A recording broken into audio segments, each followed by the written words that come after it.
responses to number 4 for a couple minutes here.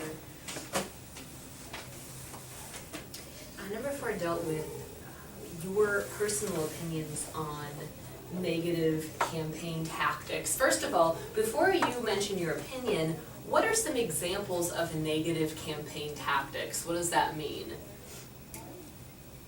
And maybe you can give present day examples as well that you might have seen on the news or online or something like that page. One that comes to mind like right away is a lot of like cell phone advertisements will be like, oh, like we're all over this day, or we offer this and this, like as opposed to like it's usually like AT&T or something. Right. Yes. And yes. so they'll talk about all this great stuff that they have to offer, and then just talk about all the stuff that another cell phone company just doesn't have. Sure. And so it bothers me because I'm like, well, if you have to like tear down another person, it just makes me feel like you don't have time to offer if that's part of your advertising. Right, right. If that's all you can do is tear down the opposer. Yeah, good. So Paige brings up a good point. Not only do we see this in politics a lot, but we see it in business as well. And we also see it within groups in our community, right? I feel like sometimes a little bit of that, like Fort Wayne Ballet bashing goes on, right? And definitely vice versa as well. So I think that, you know, and it's hard not to get into that, especially if the other side starts it first. It's really difficult not to throw it back in their face and state all of these negative things. What else? Somebody else had their hand up. Yeah, Olivia? When they like look at their like past life and like even when they were like a teenager, they like talk about their mistakes when it has nothing to do with like being a president. Oh, sure. So digging up past personal history of the other opponent. Oh my gosh, yeah. Definitely a lot of that going on. What else did they poke fun at? They mentioned a couple things. Aaron, you had a couple specific things in your passage. What did you say there? Mudslinging, I guess, is something. Yeah. Yeah. Okay, so. Yeah, what for example you had something funny? Roosevelt's, I believe, called, what is his name? Taft, yeah. Mm-hmm. A dangerous egotist, and Taft fought back with saying that Roosevelt was a fathead with the brain of a guinea pig. Okay, yeah. To me, this was just kind of childish. That was just very childish, obviously, right? And very arbitrary. Like, what do we even have to base this on? It's just his personal, you know, he's just personally attacking the other guy. What else, Holly? I felt that our presidents, you would think that they would be old enough to handle not name calling, because that's something you hear like is a problem in like kindergarten. Right. So it's a little bit, it's almost like the presidency is bringing out the worst in some presidents that are elected. Mm-hmm. Sometimes, yeah. And a lot of times, even if the race starts off cordial and people are just self-promoting, saying good things about themselves, again, it's easy to get into the negative comments about the opposing side, especially if the other side has already started it and, you know, you have the whole public eye on you, so you want to, obviously you want to win the election, so some people get pretty desperate and they're willing to do anything. But yeah, I think it's always kind of funny when it comes down to like making personal attacks about the other person's physical appearance, right? He has a large head and he's overweight and all this stuff.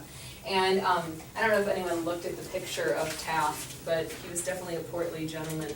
If you look at page 351, Taft is standing there at the bottom, and he kind of looks like a caricature. If somebody were to draw a caricature of him, like that's what it would look like. He has just kind of a big pot belly, and he always got made fun of for that.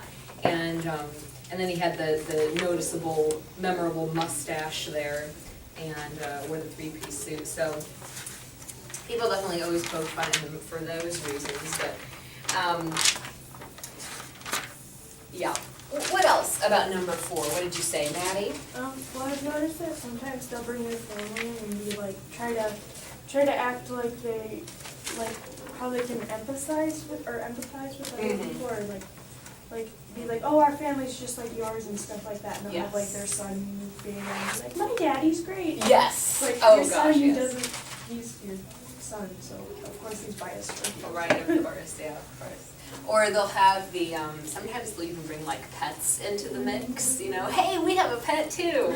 You know, we're just like you guys. Except you have millions of dollars, so it's a little different.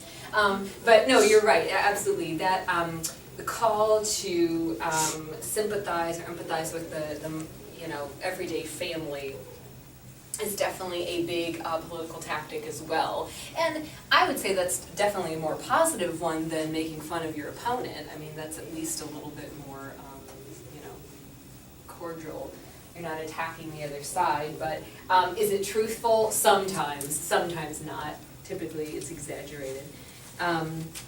But yeah, something else I think too that politicians will do is they will overemphasize their own rags to riches story.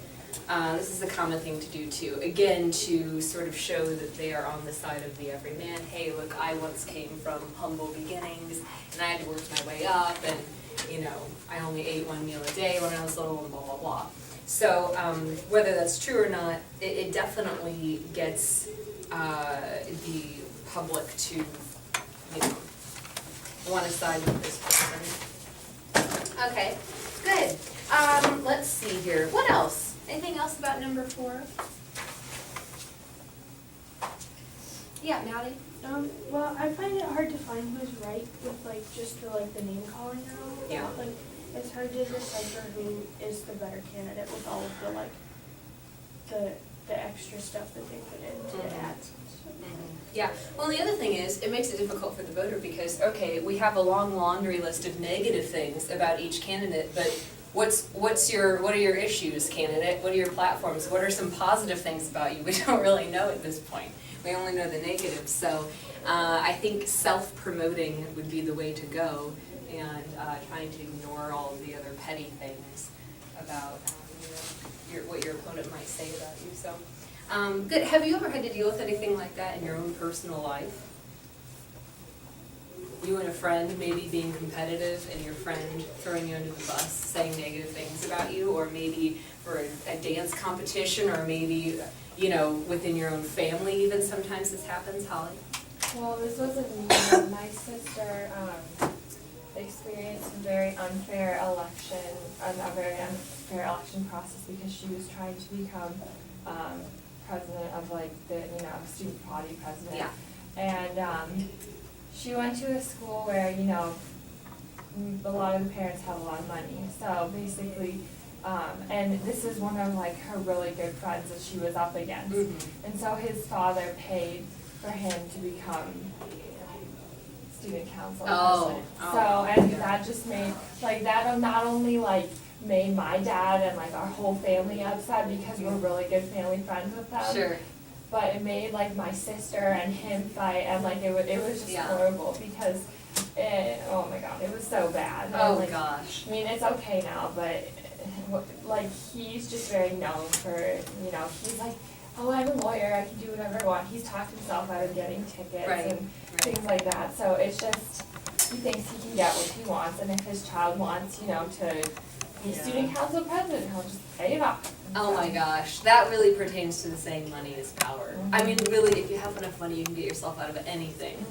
It's really ridiculous. That reminds me of the political bosses, but on like a lower level, paying their way to get into office, and even though they might not be good, and they might not be skilled, they might not, obviously they aren't being elected to this office by the people. They're just, that's funny. What else? Aaron, did you have your hand up, or were you just scratching? Just scratching, okay. Okay, great. Are there any questions at all about the notes here for today? It was a lot having to do with politics, I know, in the election, and not the most exciting section, but let's see here. We're still working a lot with this progressive party that's trying to move up and continue to reform society. And Taft was not a very popular president because Roosevelt was such a popular president. He did all these things, with reform movements and with conservation of land that we talked about last week. So when Taft came into office, he was a little bit more subdued, didn't really do as much, wasn't as proactive.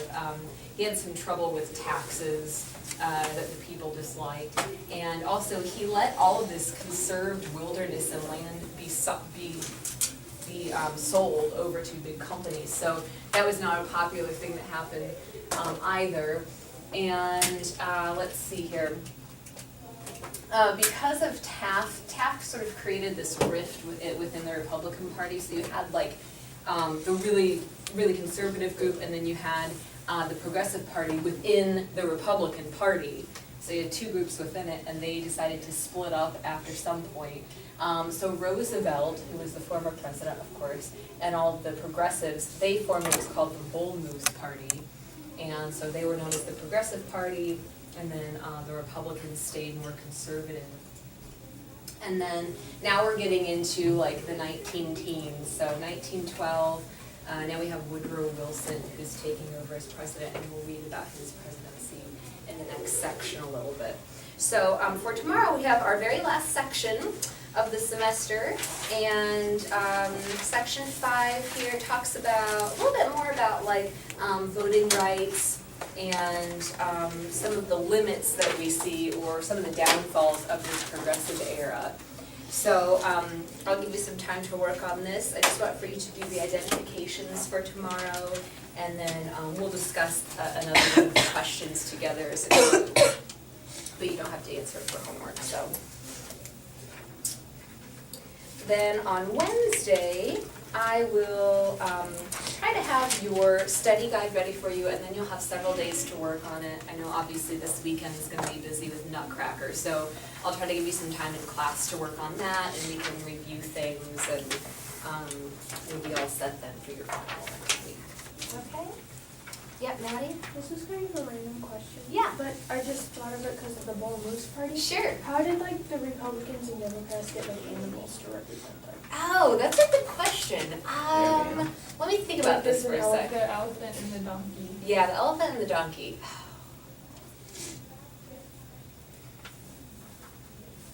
I don't know. Obviously, it hasn't come up yet in history because we haven't seen any pictures of it so far in the book.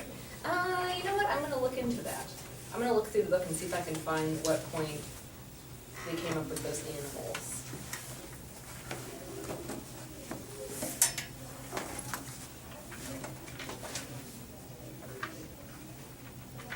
I mean, obviously the animals are symbolic in some way. I think the donkey probably